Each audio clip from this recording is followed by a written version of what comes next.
मरियम नवाज साहिबा ने कहा कि पीटीआई दहशतगर्द जमात है। जो मुजाहिरीन आए थे इस्लामाबाद वो बाकायदा तौर पर ट्रेंड लोग थे। अगर तहरीक इंसाफ को खुल के खेलने की इजाज़त दे दी जाए तो ये इस मुल्क में ही आग लगा देंगे। पीटीआई का मुल्क से खात्मा हो जाना चाहिए। तहरीक इंसाफ का खात्मा हो जाए, इमरान खान साहब का भी खात्मा ही हो जाए, बल्कि वो यहाँ से या बाहर चले जाएं। तहरीक इंसाफ के लिए एक इस दौर के अंदर अच्छी खबर ये है कि इमरान खान साहब हो सकता है जल्दी बाहर आ जाएं। बुशरा बीबी जो हैं वो उनका सियासत में बाकायदा तौर पर आने का कोई इरादा नहीं है। बिस्मिल्लाहिर्रहमानिर्रहीम, अस्सलाम वालेकुम नाज़रीन, आप देख रहे हैं दानिश्वर। मैं हूँ आपका मेज़बान मोहम्मद दानिश भट्ट। उम्मीद करता हूँ आप जहाँ भी होंगे खैरियत से होंगे। आज की कुछ जो अहम खबरें हैं वो आपके साथ शेयर करते चलें।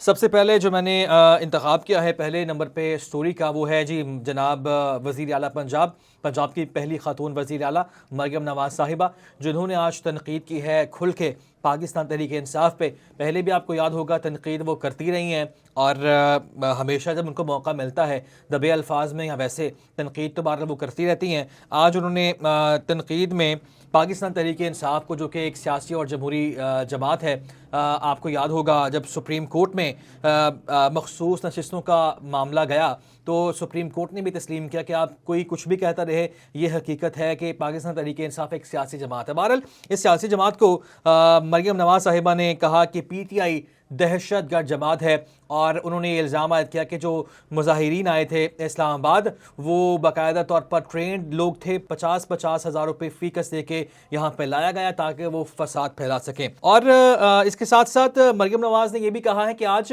अगर तहरीक इंसाफ को खुल के खेलने की इजाज़त दे दी जाए तो ये इस मुल्क में ही आग लगा देंगे। और उन्होंने ये भी कहा, इस बात का इंदिया भी दिया, पहले दिन से आप जानते हैं, हम भी जानते हैं कि कोशिशें क्या की जा रही हैं जब से पीडीएम की गवर्नमेंट आई और फिर उसके बाद हमने इस साल जो इंतखाबात हुए उसके बाद की सूरत हाल जो हमने देखी। इंतखाबात की बात क्या बात करें, जो नताइज उसके आए सबको उसको पता है।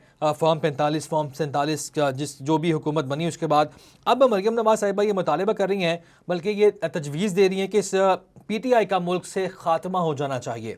अब कोई सवाल पूछे कि एक सियासी जमात जिसके इतने फॉलोअर्स हैं, जिसको आपने इंतखाबी निशान अलॉट तक नहीं होने दिया और उसके बावजूद उसने फिर इंडिपेंडेंट उसके कैंडिडेट्स खड़े हुए 100 से ज़ायद, यानी सबसे तमाम जमातों से ज़्यादा नशिस्तें अकेली उन्होंने हासिल की, आप उसको किस तरह से ख़त्म कर सकते हैं? ये सबको ही पता है कि आपकी कोशिश पहले दिन से ये है कि तहरीक इंसाफ का खात्मा हो जाए, इमरान खान साहब का भी खात्मा ही हो जाए, बल्कि वो यहाँ से या बाहर चले जाएं या वैसे उनको कुछ हो जाए ताकि आप लोगों को हुकूमत करने का मौका मिल जाए और आप सुकून से यहाँ पे हुकूमत कर सके और जो दिल चाहे आपका वो करें। आप मरियम नवाज साहिबा ये भी फरमाती हैं कि अगर कोई बंदा मरा है तो उसका जिम्मेदार इमरान खान है। अब सारी की सारी जिम्मेदारी उन्होंने इमरान खान पर डाल दी है।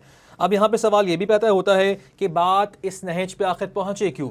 पाकिस्तान तहरीक इंसाफ जब भी उन्होंने अपने एहतजाज के लिए, अपने हक के लिए सड़कों पर निकलने का ऐलान किया, आपने उनको एहतजाज करने नहीं दिया। और फिर हमने ये भी देखा कि कॉर्नर मीटिंग्स तक नहीं करने दी गई। कॉर्नर मीटिंग्स का ऐलान होता था, वहाँ पे गिरफ्तारियाँ शुरू हो जाती थी, फिर घरों पे छापे मारे गए, गिरफ्तारियाँ हुई और ख़वातीन को भी गिरफ्तार किया गया। बहरहाल जो सूरत हाल हमने इस दौरे हुकूमत में देखी है वो माजी में कभी दिखाई हमें नहीं देती। और बहरहाल मरियम नवाज साहिबा को वो भी याद करना चाहिए था अपना दौर, जब आपको याद होगा नैब पेशी में पहुंची थी और नैब के ऑफिस पे पथराव किया गया था, एक जत्था लेके वहाँ पे भी ये लोग गए थे। अब इस पे बहरहाल क्या कहा जा सकता है, खुद जो किया है माजी में वो तो मरियम नवाज साहिबा भूल गई हैं।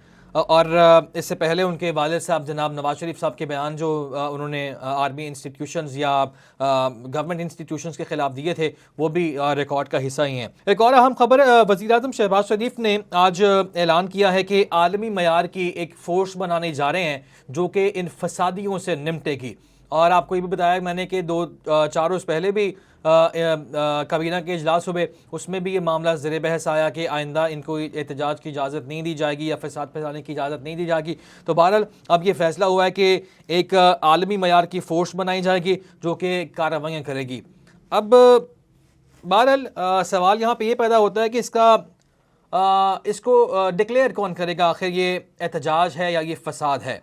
क्योंकि आइन और कानून आपको हक देता है, आपको इजाज़त देता है कि आप अपने हक के लिए सड़कों पर निकल सकते हैं, आवाज़ बुलंद कर सकते हैं। लेकिन बहरहाल ये समझ नहीं आई कि ये फोर्स बनाने का मकसद तो फिलहाल तहरीक इंसाफ को ही निशाना बनाना लग रहा है बादियों नज़र में। अब आपको याद होगा गुज़श्ता रोज़ हमने दावा किया था कि सीनियर सहाफ़ी को कोट करके कि इमरान खान साहब बड़ी जल्दी बाहर आ जाएंगे, तो उनकी जो रिहाई की बातें हैं या मुज़ाकरात की बातें हैं अब वो ज़बान से ज़बान होना शुरू हो गई हैं।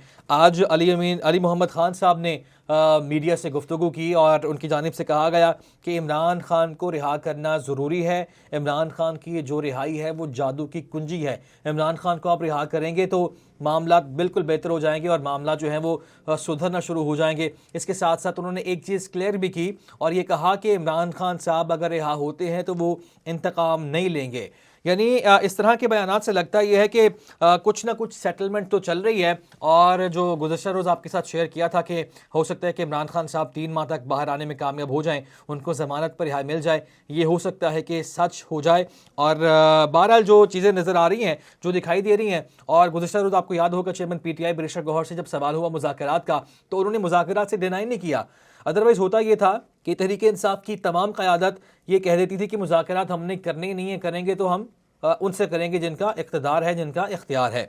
तो अब बैरिस्टर गौहर साहब ने भी डिनाई नहीं किया और उन्होंने कहा कि मुज़ाकरात कर रहे हैं लेकिन वज़ीर आला KP अली अमीन गंडापुर, और उन्होंने भी कहा कि मुज़ाकरात के बारे में वही बता सकते हैं। बहरहाल डिनाइल सामने नहीं आया। तो तहरीक इंसाफ के लिए एक इस दौर के अंदर अच्छी खबर ये है कि इमरान खान साहब हो सकता है जल्दी बाहर आ जाएं। और एक और बात मैं आपको बताता चलूँ कि इमरान खान साहब की आज वकला से मुलाकात भी हुई, उनकी बहन अलीमा खान से उनकी मुलाकात हुई। जो खबरें सामने आ रही हैं जेल के अंदर से वो ये हैं कि इमरान खान साहब ने कहा है कि आप इन जो हलाकतों का वाक़या पेश आया इस पर मोहसिन नकवी और वज़ीर आज़म जनाब मोहम्मद शहबाज शरीफ के ख़िलाफ़ FIR का इंदराज मुमकिन बनाएं और ये मामला है जो अदालतों में भी आप लेके जाएं और इसके साथ साथ ये मामला पार्लियामेंट में भी उठाएं। और आपको याद होगा कल जब इमरान खान साहब की इस्टेब्लिशमेंट से मुज़ाकरात की हमने बात की थी तो हमने कहा था कि उनको ये इजाज़त दी जाएगी कि आप सियासत खुल के करें लेकिन हमें आप दरमियान में ना लेके आएँ।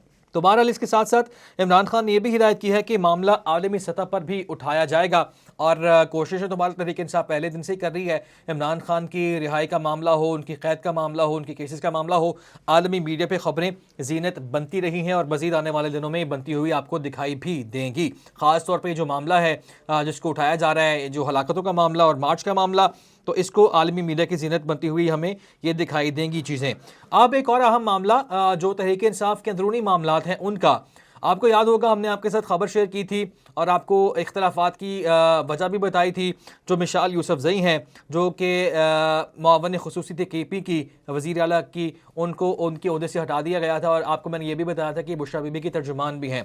उन्होंने आज एक इंटरव्यू दिया है और वो ये कह रही हैं कि जो पार्टी कायदीन हैं जो बाहर हैं ये कॉम्प्रोमाइज़्ड हैं और ये दोनों तरफ खेल रहे हैं। जो इमरान खान साहब इनको हिदायत देते हैं ये कुछ पे अमल करते हैं, कुछ पे अमल नहीं करते, तो ये कॉम्प्रोमाइज़ है। और उन्होंने एक बात वाज़ेह की कि बुशरा बीबी जो हैं वो उनका सियासत में बाकायदा तौर पर आने का कोई इरादा नहीं है, वो सिर्फ मौजूदा सूरत हाल में लीड करना चाह रही थी कि, और क्योंकि इमरान खान साहब को लीडरशिप से ज़्यादा, PTI के लीडरशिप से ज़्यादा एतमाद जो है वो अपनी बीवी यानी बुशरा बीबी पे है। तो आज के व्लॉग से नाज़रीन इतना ही। उम्मीद करूँगा कि आपको आज का ये व्लॉग पसंद आया होगा। अपने फीडबैक से ज़रूर आगाह कीजिएगा और अगर आपने अभी तक दानिश्वर को सब्सक्राइब नहीं किया तो सब्सक्राइब कीजिए और बेल आइकन भी दबा दीजिए ताकि आने वाली अपडेट्स आपको बाकायदा तौर पर मिलती रहें। इजाज़त दीजिए, अल्लाह हाफ़िज़।